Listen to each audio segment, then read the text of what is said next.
Aujourd'hui dans Mythbusters, Voilà ce que je voulais entendre. l'équipe repousse la combustion et la propulsion au-delà de ses limites naturelles.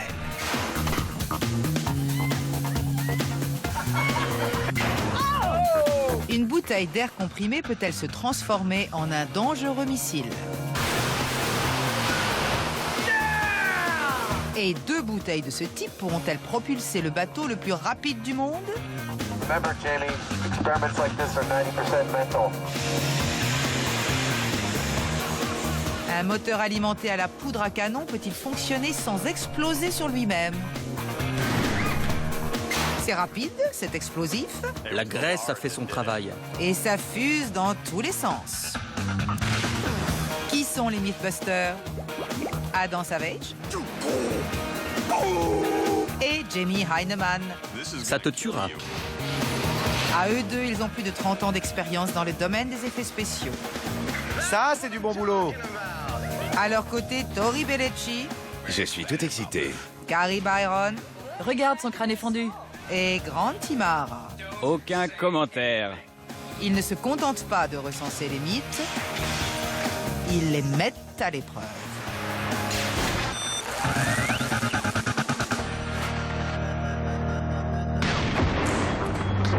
Comme Adam se plaît à le démontrer, il y a 1000 façons passionnantes de se blesser.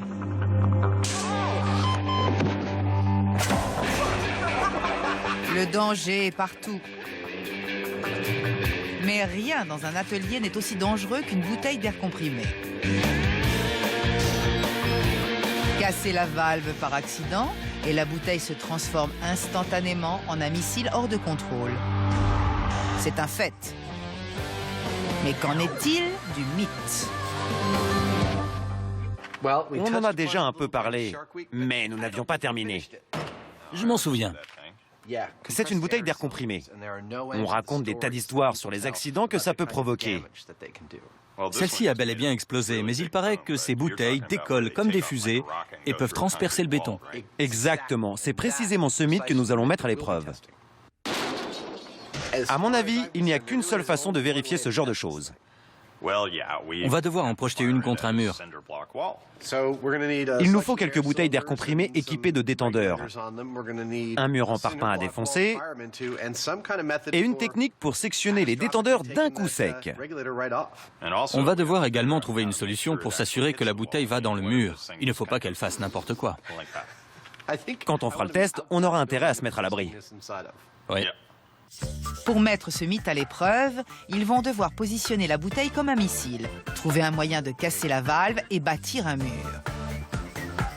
Ils commencent par construire leur cible. Les assistants de Jamie, Terry et Tyler sont aujourd'hui les maçons des Mythbusters. Je vais vous aider pour le début et le reste sera entre vos mains. Ne faites pas tout rater ou je vous botte les fesses. Les murs servent à toutes sortes de choses, comme à maintenir un toit. Projeter un missile contre un mur porteur ne serait sans doute pas une bonne idée. Une fois le mur construit, il est temps de s'intéresser à la bouteille. Pour ce mythe, ils utilisent une bouteille en acier de 63 kg. Même une légère fissure au niveau de la valve la rendrait folle. Elle risque en effet de se mettre à tourner comme une toupie, ce que Jamie appelle la chasse aux souris. Pour s'assurer que cela ne se produise pas, il faut installer un long rail solide sous la bouteille pour lui faire suivre une trajectoire rectiligne. Je dois installer un rail de maintien qui aura plusieurs fonctions. Dans un premier temps, il permettra de maintenir la bouteille en place quand on fera tomber quelque chose de lourd sur la valve pour la casser. Dans un second temps, ce même support va guider la bouteille lors de sa propulsion pour qu'elle parte dans la bonne direction et vienne frapper le mur de plein fouet, du moins, on l'espère. Parfait, ça se présente très bien.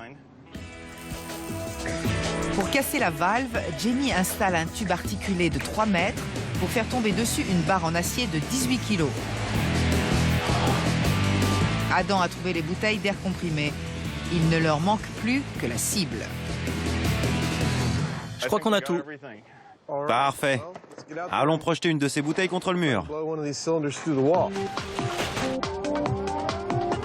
Ce hangar militaire est l'endroit idéal pour mettre à l'épreuve ce qu'ils espèrent être la toute première torpille terrestre la plus destructrice. Il semblerait que Terry et Tyler aient fait du bon travail. Ça me convient. Ça fera bien l'affaire. Ça m'a l'air d'être du solide. Mais la bouteille atteindra-t-elle sa cible? Quand on aura installé le rail, il faudra penser à bien fermer les portes. D'accord. En théorie, on va manipuler des fusées, donc on a intérêt à être très prudent. Prudent ne fait pas partie du vocabulaire de Adam. Passons au numéro du fakir. D'accord? Bienvenue à la seule et unique représentation du cirque Savage. C'est la puissance de l'esprit. Testons à présent la puissance de leur bouteille d'air comprimé et voyons si elle aura raison d'un solide mur en parpaing. Des ongles sur un tableau passe encore, mais ça, c'est trop. Pour faciliter le glissement de la fusée, Jess, l'assistante des Mythbusters, badigeonne le support de graisse. Jamie en a toujours un pot sur lui. C'est pas cher, ça sent mauvais, ça permet de réduire le frottement. Surveille un peu ta graisse, Jess. Le rail est graissé et prêt à l'emploi. Mais la barre en acier aura-t-elle assez de puissance pour casser la valve? Ceci est une barre en acier de 5 cm d'épaisseur. Et je vous garantis qu'elle fait son poids. Petit retour en enfance. On introduit la barre carrée dans le tuyau rond. Un essai ne sera pas de trop. Prends ce morceau de brique. Ça évitera que la barre ne s'abîme. 3, 2, 1... Oh, yeah. Ça ne plaisante pas. Si une barre de 18 kg donne ce résultat, une bouteille de gaz de 63 kg devrait tout détruire sur son passage. Tout est prêt. Le mur vit ses derniers instants. Voici un mythe surgi du passé, une histoire de moteur qui aurait dû être testée depuis longtemps. La plupart des moteurs actuels fonctionnent à l'essence, mais ce n'est pas faute d'avoir cherché autre chose. Certains pionniers de la mécanique automobile se sont tournés vers une technique de combustion un peu plus explosive. La poudre à canon peut-elle réellement faire tourner un moteur? On va tester la théorie selon laquelle on peut faire tourner un moteur avec de la poudre à canon. Ça a l'air facile. Il faut un moteur, y mettre de la poudre et démarrer. Attends un peu. Ils sont nombreux à avoir essayé. On devrait peut-être reprendre quelques-unes de leurs expériences pour tirer les leçons de leurs erreurs. Enfin, on va étudier les erreurs des autres. Il semble évident que les mots moteur et poudre à canon n'ont rien à faire dans la même phrase. Mais manifestement, les Mythbusters et les grands hommes de science qui ont conçu ces trois moteurs ne pensent pas la même chose. De plus, Tori ne pourra tirer aucune leçon des erreurs commises, car, il a beau chercher, aucun de ces moteurs n'a réellement été construit. La poudre à canon qu'ils veulent utiliser est aussi appelée poudre noire. C'est un mélange de soufre, de salpêtre et de charbon. Mais avant que notre équipe mette cette poudre dans un moteur, il faut s'assurer qu'elle est suffisamment puissante pour actionner un piston. On pourrait trouver des tas de bonnes raisons d'utiliser de la poudre noire dans un moteur. Pour le démontrer, nous allons faire une comparaison entre la poudre noire et l'essence. Pour cette première expérience, il bricole un piston géant afin de comparer la puissance de l'essence et celle de la poudre à canon.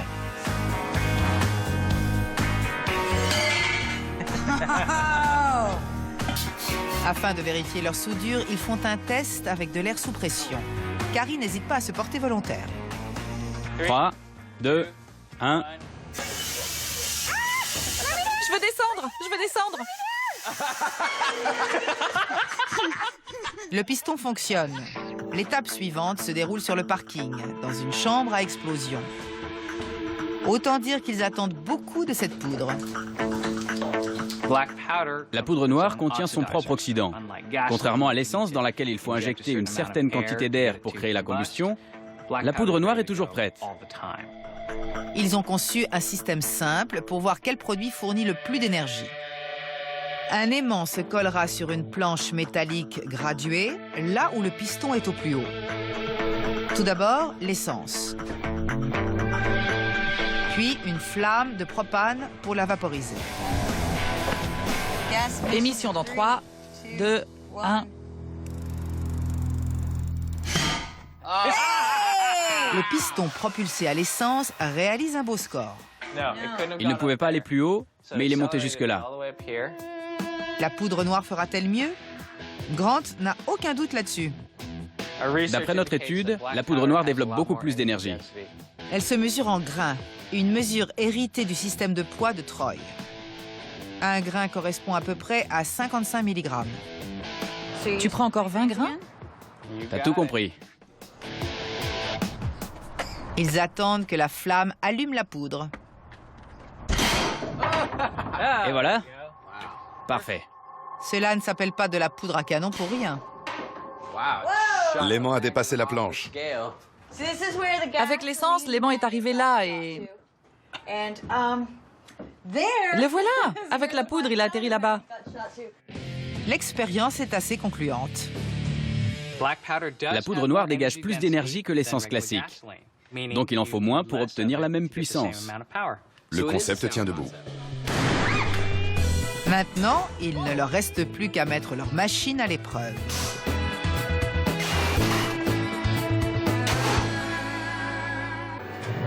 Les bouteilles d'air comprimé existent depuis plus d'un siècle et leur potentiel de destruction légendaire est tout aussi vieux.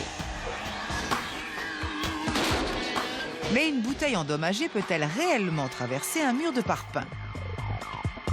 Adam et Jamie sont sur le point de le découvrir. C'est parti, j'arme le dispositif. Cette manœuvre consiste à dévisser le cache de protection. Il ne reste alors plus qu'à tirer la corde qui libérera le poids et qui, si tout se passe bien, viendra guillotiner la valve. Messieurs, dames, on décoiffe la bouteille dans 3, 2, 1.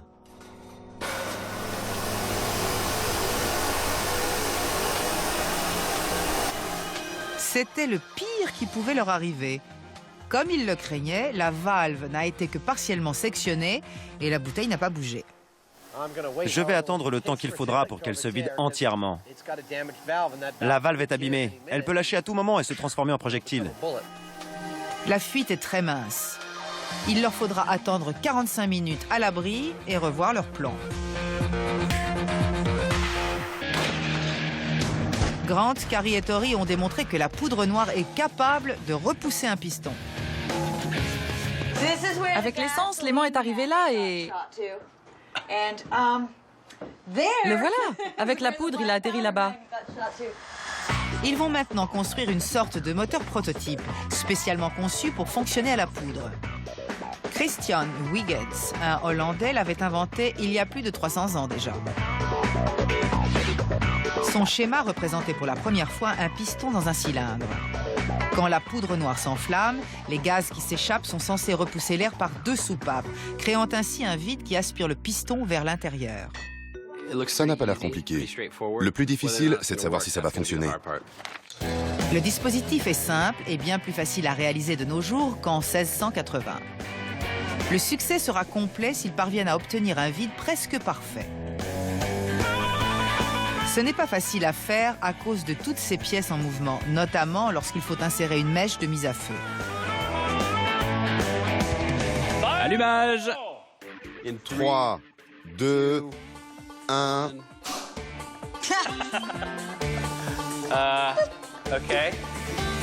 Tout ça pour ça.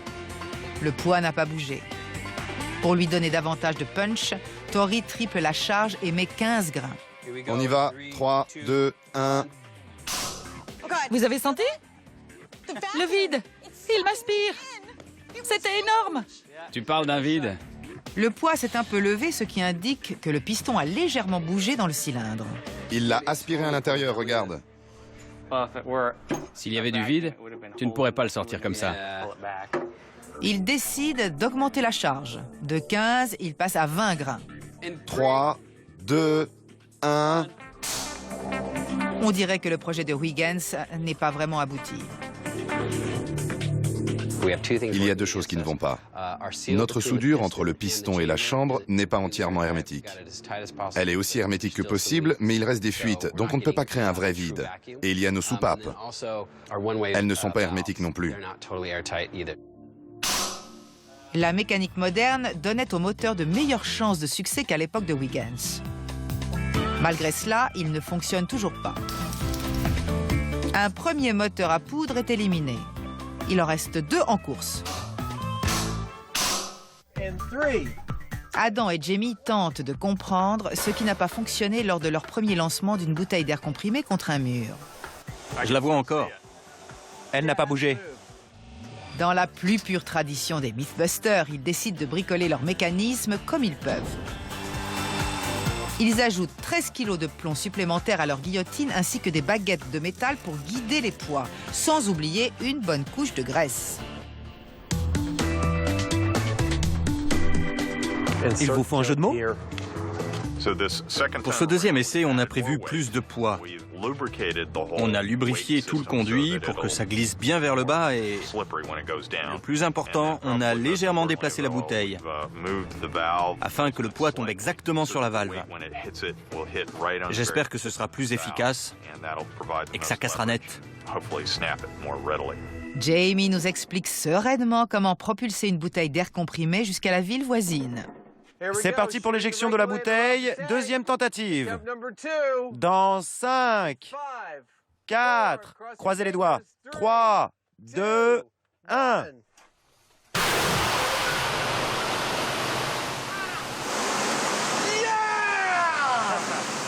Voilà ce que je voulais entendre.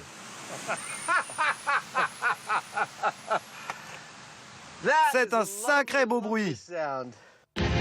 La valve a été sectionnée, c'est un très bon signe. Il semble que la bouteille ait été propulsée bien droit. Mais a-t-elle eu suffisamment de puissance pour défoncer le mur? Oh, bon sang! La graisse a fait son travail. À 64 km/h, la bouteille d'air comprimé n'a fait qu'une bouchée du mur en parpaing. Elle a même sérieusement entamé le mur qui se trouvait derrière. C'est pas vrai. Il n'a pas traversé le deuxième mur, mais il a pulvérisé celui-ci et il a touché l'autre. Je pensais vraiment que c'était impossible. Je pensais que ça n'allait pas fonctionner. C'est du domaine de la légende.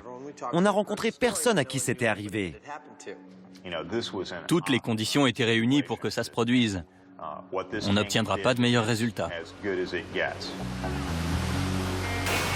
Ce qui m'épate, c'est la perfection du trou qu'elle a creusé. La bouteille a aussi repoussé tout le mur d'1 centimètre. Certes, la bouteille a été volontairement sectionnée, mais le résultat est des plus convaincants. Ce mythe est sans aucune hésitation confirmé. Grant, Carrie et Tori sont décidés à prouver qu'un moteur peut tourner à la poudre à canon. Allumage! Vont-ils découvrir une solution de remplacement viable pour l'essence? Ils ont déjà construit et testé, sans succès, un moteur à la poudre noire conçu au XVIIe siècle. Les voilà de retour à la case départ. Notre problème, ça va être de faire démarrer un moteur et qu'il s'alimente automatiquement avec de la poudre. J'ai déjà vu un moteur alimenté à la poudre noire. Je crois que c'était celui de George Cayley, celui qui a fabriqué le premier planeur, le père de l'aérodynamique. Il voulait créer une machine volante actionnée par un moteur alimenté à la poudre noire qui se rechargeait tout seul. Je suis sûre qu'on peut trouver des plans quelque part. Grâce à notre équipe de dessinateurs, voici à peu près à quoi ressemblait cet engin. Lorsque la poudre s'enflamme, le mélange gazeux se répand dans le cylindre, repoussant le piston vers le haut. Dans un deuxième temps, la corde tendue d'un arc repousse le piston vers le bas. À chaque remontée, le piston actionne une vanne qui libère un peu de poudre à canon dans le système, permettant de réamorcer un cycle. Seule la répétition du cycle fait fonctionner un moteur. Le moteur à poudre à canon pourrait faire son grand retour. On pourrait se libérer de cette éternelle dépendance aux énergies fossiles. Bricoler un moteur du 19e siècle ne pose aucun problème. Ils ont même récupéré l'arc qui leur a servi pour le mythe de la flèche fendue. Ils le mettent autour du piston, redonnant ainsi vie au dessin de Cayley. C'est malin parce que ça se recharge en poudre à chaque remontée, si ça marche. Comme ça, le piston du moteur ne s'arrête jamais. Le moteur est prêt. Carrie fait un test rapide. Il faut qu'on sache combien de temps on a entre le moment de l'allumage et celui de l'explosion.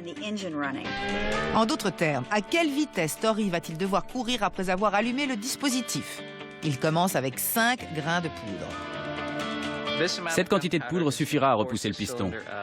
Avec les 3 bar 4 de pression exercées par la corde, ça m'étonnerait.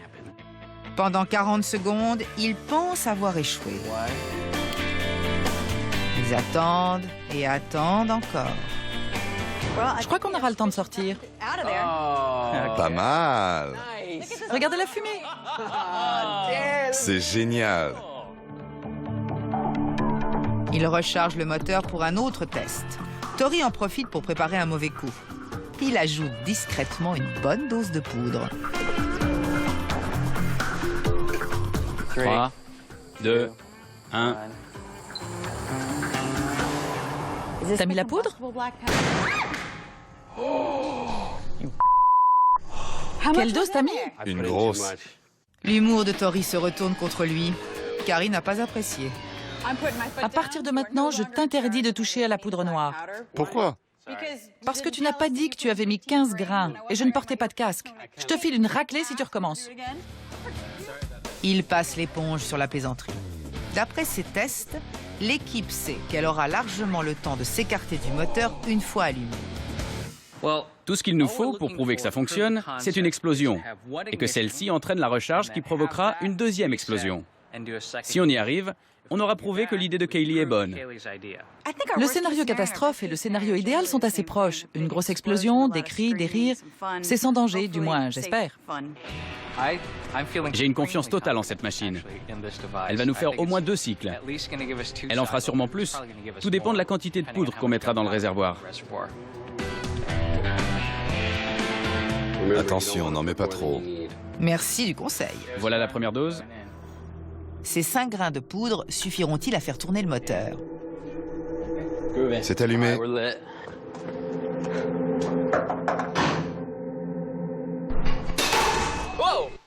Ça a marché. Enfin presque. Les gaz ont repoussé le piston et la corde l'a repositionné, mais le mécanisme de recharge n'a pas fonctionné. En tout cas, le moteur n'est pas parti en fumée. Ça a marché, ça ne s'est pas écroulé. On a eu une bonne explosion, mais malheureusement, notre trémie semble avoir expulsé toute la poudre qui a explosé au contact de la flamme de propane. La solution est de couvrir la trémie avec une feuille d'aluminium pour que la poudre reste bien en place. Deuxième essai. Pour déclarer le concept recevable, le moteur doit réaliser au moins 2 cycles. Pour la seconde fois, le moteur n'a fait qu'une explosion. Le problème cette fois-ci est que le mécanisme de recharge de Carrie ne peut pas suivre le rythme. Il n'a pas le temps de lâcher la poudre. La poudre ne peut pas tomber dans le trou aussi vite. L'explosion est si rapide et si violente que le moteur n'a pas le temps de se recharger. Un autre moteur à poudre botte en touche.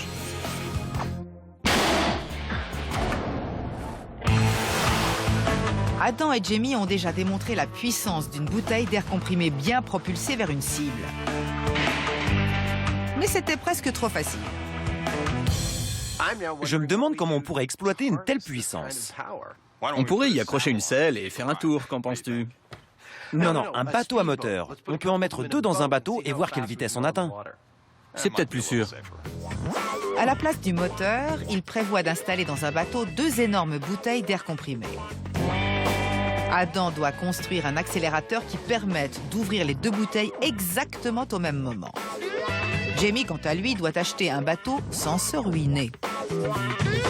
Ce beau bateau de 5 mètres a été conçu pour faire de la vitesse.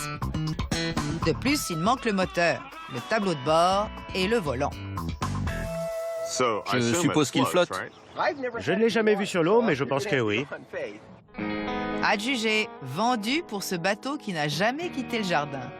Au moins, personne n'y était très attaché.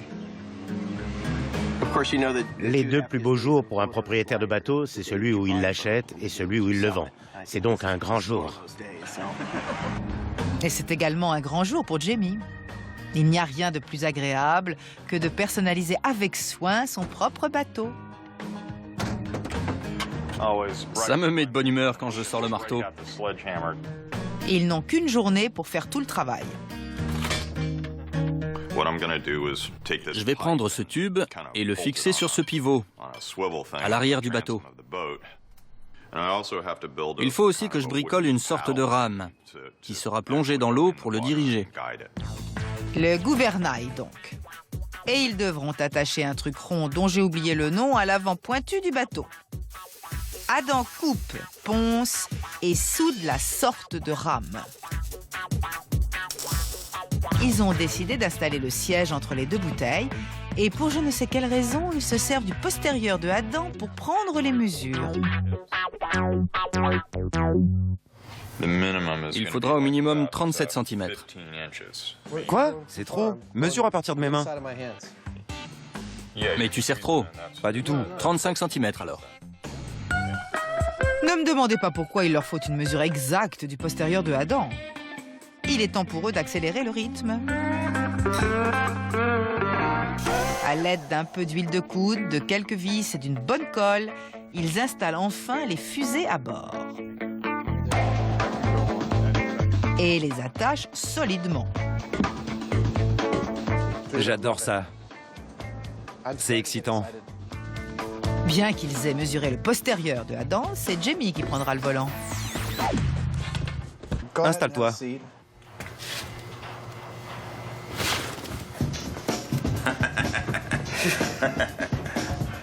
Pour s'assurer que les deux bouteilles se déclenchent exactement au même moment, les valves sont remplacées par deux robinets à billes.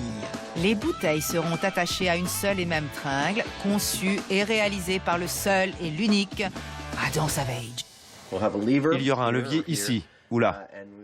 En l'activant, on ouvrira les robinets qui relâcheront la pression. Et ce bateau devrait réagir comme la bouteille qu'on a propulsée contre le mur tout à l'heure. 2 heures plus tard, l'accélérateur est en place et opérationnel. C'est simple et ça fonctionne. Mais il reste encore un élément à étudier. Je voudrais aussi mettre des ailerons. Ça peut te sembler idiot, mais ce serait super. Tout le monde saura que c'est un bateau Mythbuster. Je verrais bien 2 ailerons en forme de flamme. J'ai une meilleure idée. Pourquoi ne pas mettre simplement des ailerons carrés, comme sur les avions de chasse? On pourrait en mettre un de chaque côté en forme de V. On les découpe ici, ce sera vite fait. Qu'en penses-tu? Pour Adam, rien n'illustre mieux la rapidité que 2 gros ailerons en bois en forme de flamme. Un peu de peinture. De la découpe à la couleur, c'est le type de flamme qu'on voit sur les hot rods. Mais cette fois-ci, Jamie aura le dernier mot. Il n'y connaît peut-être rien en art, mais il sait ce qu'il n'aime pas. Excuse-toi de m'avoir fait perdre mon temps. Je m'excuse de t'avoir fait perdre ton temps et j'apprécie que tu me laisses faire quelque chose de plus discret. D'accord. Merci.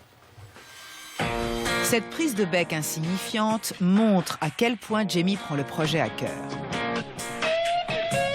Il est fier de ce bateau, il est enthousiaste, tout comme moi. Il est vraiment beau et il veut que les moindres modifications qu'on apporte soient en harmonie. Il ne plaisante pas avec ça. Ici, peu importe le style, c'est le matériel qui fera la différence. C'est le bout du circuit. C'est un calibre d'1,20 cm, d'où s'échappent 179 barres. C'était suffisant pour projeter une bouteille de 63 kg à travers un mur, presque 2. Mais cela suffira-t-il à propulser un bateau? Notre expérience à la poudre noire a déjà ressuscité 2 anciennes inventions. Mais sans succès. Où en sommes-nous? Retour à la case départ. Pas vraiment. On a déjà essayé le moteur à combustion interne. Mais je me suis dit, pourquoi ne pas essayer un moteur à combustion externe? On se débarrasse du piston et on passe au moulin à eau. Tori parle du moteur en étoile du 19e siècle inventé par Thomas Paine. L'idée est de remplacer l'eau du moulin par de la poudre. D'accord. Pendant que Tori prend une toute autre direction, nous deux, on pourra aller trouver un moteur à combustion interne. Un moteur qui a déjà fait ses preuves pour essayer de l'adapter à la poudre à canon. Ça devrait marcher en théorie. L'idée me plaît. Bonne chance. Pendant que Tori s'attaque à la roue à poudre, Grant et Carrie partent à la recherche d'un moteur classique à 4 temps. Ils remplaceront l'essence par de la poudre et tenteront de le faire tourner. Mais avant cela, ils doivent résoudre quelques problèmes.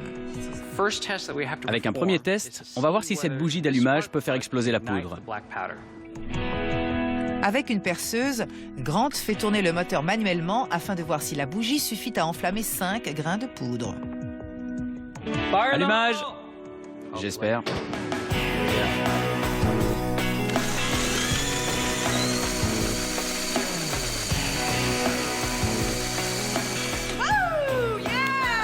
Ouais, ça marche! Super!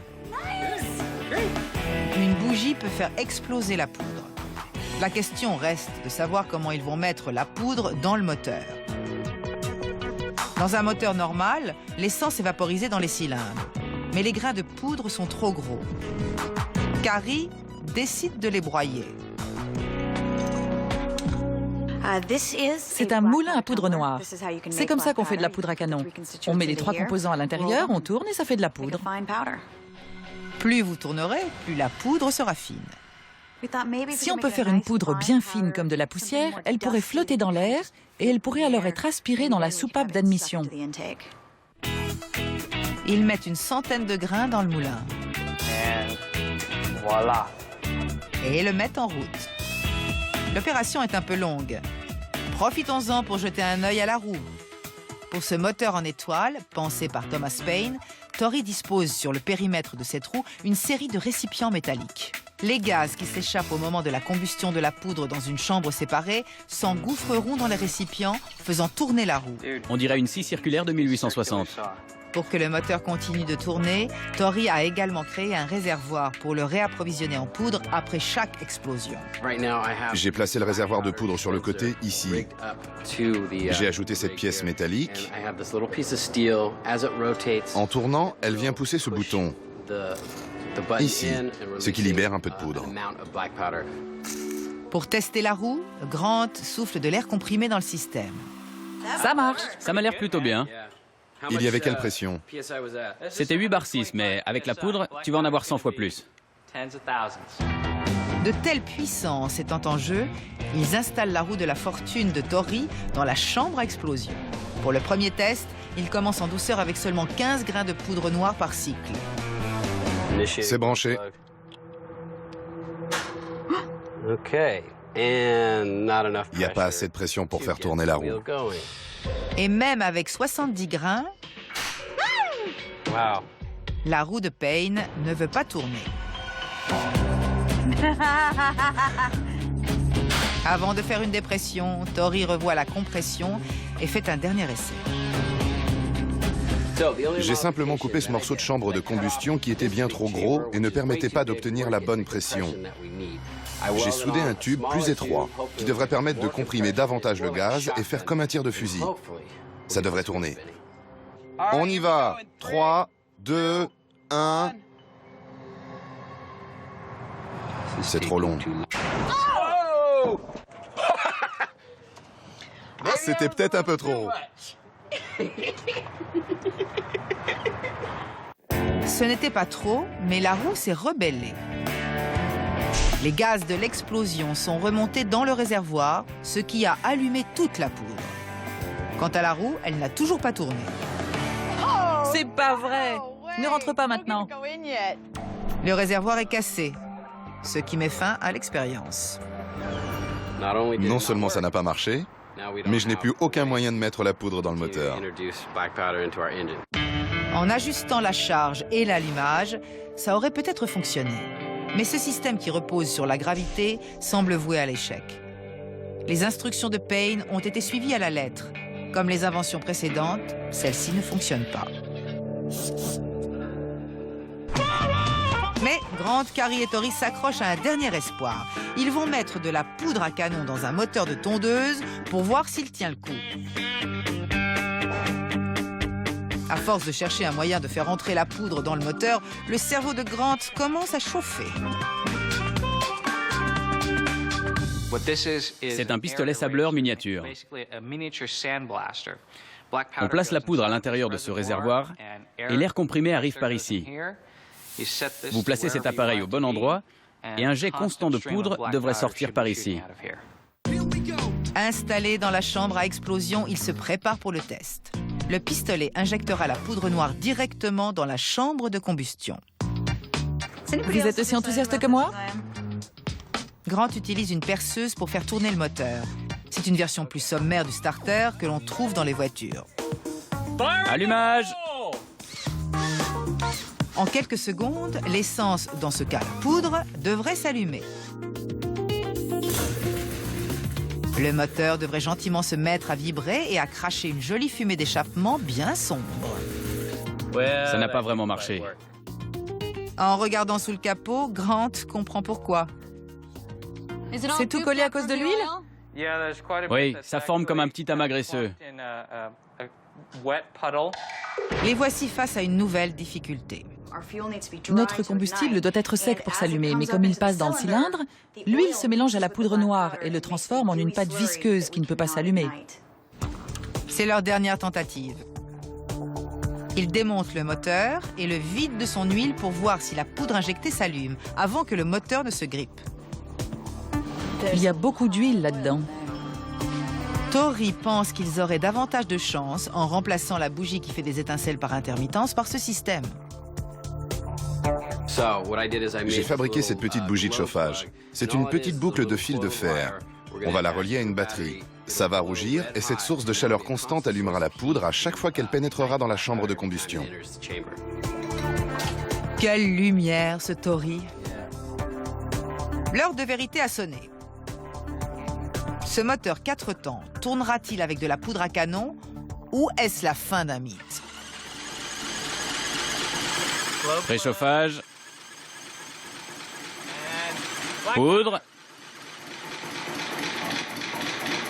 Rien. Désespérés, ils mettent 5 grains de poudre directement dans le cylindre et tentent une nouvelle fois. 3, 2, 1. Une explosion. Allez! On a une belle explosion. On a une explosion. Une seule. Une détonation. Même un moteur en état de marche ne fonctionne pas à la poudre à canon. Mais c'est sans doute une bonne nouvelle. Il faut vraiment en parler. Non, mais on va le faire quand même. Je comprends qu'ils aient été tentés d'utiliser de la poudre noire. Elle a une telle puissance. Elle aurait fait un bon carburant. Mais le problème, c'est de mettre la poudre dans le piston et de l'allumer. Sans parler du danger que ça représente. Prêt pour le verdict? Ouais, Vas-y. bidon. C'est du bidon. Bidon. Le moteur à poudre à canon est parti en fumée. Le mythe est bidon. On peut s'amuser comme un petit fou dans un bateau au moteur gonflé. Adam et Jamie sont prêts à vivre leur étrange rêve de jeunesse en plaçant 2 bouteilles d'air comprimé à bord d'un bateau ordinaire et en larguant les amarres. Voilà à quoi ça va ressembler. Ce n'est pas réellement un mythe, mais après avoir réussi à projeter une bouteille d'air comprimé à travers un mur, ils n'ont pas pu résister. On fait ça pour aller jusqu'au bout de notre mythe. Mais soyons honnêtes, nous savons tous que c'est une excuse pour s'amuser avec de bonnes grosses fusées. Première étape, équiper le skipper de sa combinaison sans risquer de heurter la sensibilité des enfants. Deuxième étape, remplir les bouteilles du bateau d'air comprimé dans le camion. Ces bouteilles sont gavées comme des oies. Elles crient. C'était une blague? Je crois qu'il a fait une blague. Incroyable. Troisième étape, Adam et Jamie mettent enfin le bateau à l'eau.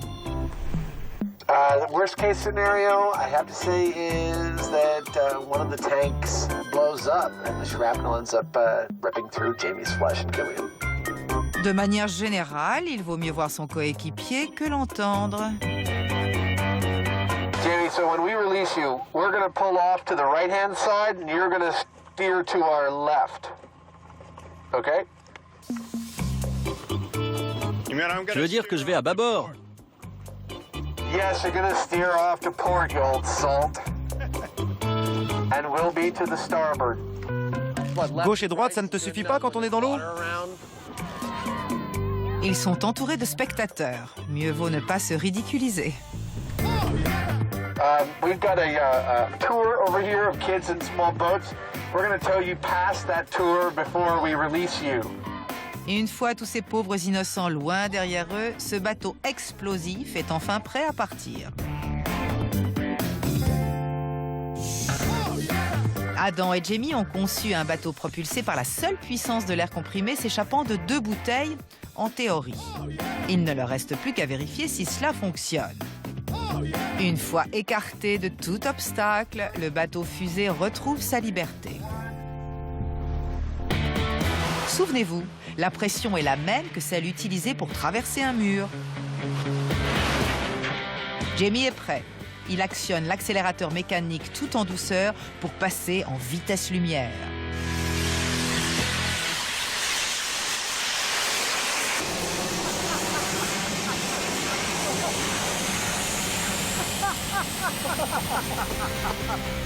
Ça fait du bruit, ça éclabousse, mais cette légère accélération n'affiche que 5 nœuds au radar. Le bateau est propulsé sur 37 mètres, à peine. Beaucoup de bruit pour rien. Adam est plus enthousiaste. C'était génial. Il ne s'est rien passé d'incroyable, mais c'était super à regarder. Adam est facilement impressionné. Regardons les choses en face. À la nage, Jamie serait sans doute allé plus vite que le bateau. Ils se donnent une nouvelle chance pour tester leur invention et mettre quelques idées en pratique.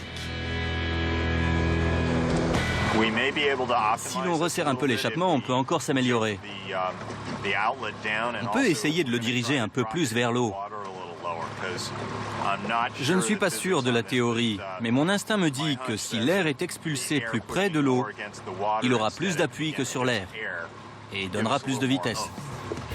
C'est une idée audacieuse qui implique un arrêt au stand et un réaménagement complet de l'échappement des bouteilles.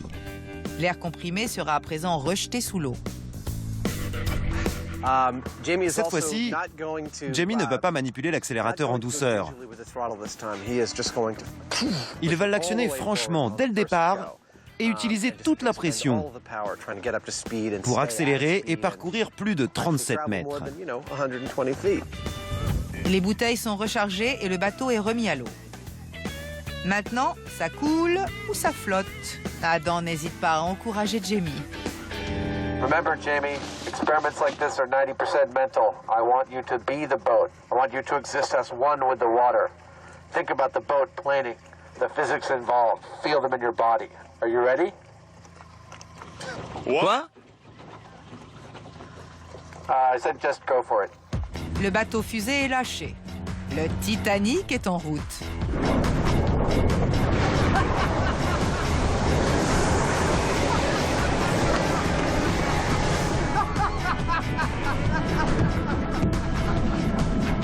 Le fou rire hystérique n'est pas bon signe. Le bateau est allé beaucoup moins loin que la première fois.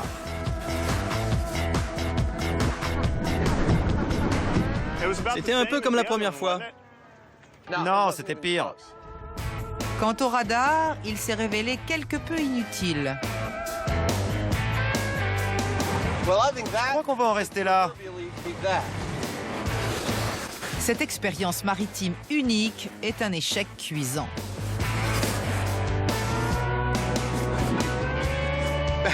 Je crois qu'il n'a même pas fait 20 mètres cette fois-ci. On ne peut pas calculer sa vitesse en kilomètres par heure, mais en kilomètres par jour. Alors, quel est le verdict? Jamie, dans quoi va-t-on classer ce mythe? On a réussi à lancer une bouteille à travers un mur en tranchant sa valve. Donc le mythe est confirmé. D'ailleurs, des accidents ont déjà eu lieu.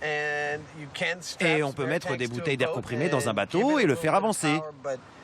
Mais ce n'est pas très pratique ni très puissant. On aurait dû les remplir d'hydrogène et mettre le feu. Ça, c'est pour un autre épisode. Là, on laisse tomber. Le mythe du bateau était bidon. Mais cette fois-ci, les Mythbusters ont mouillé leur chemise.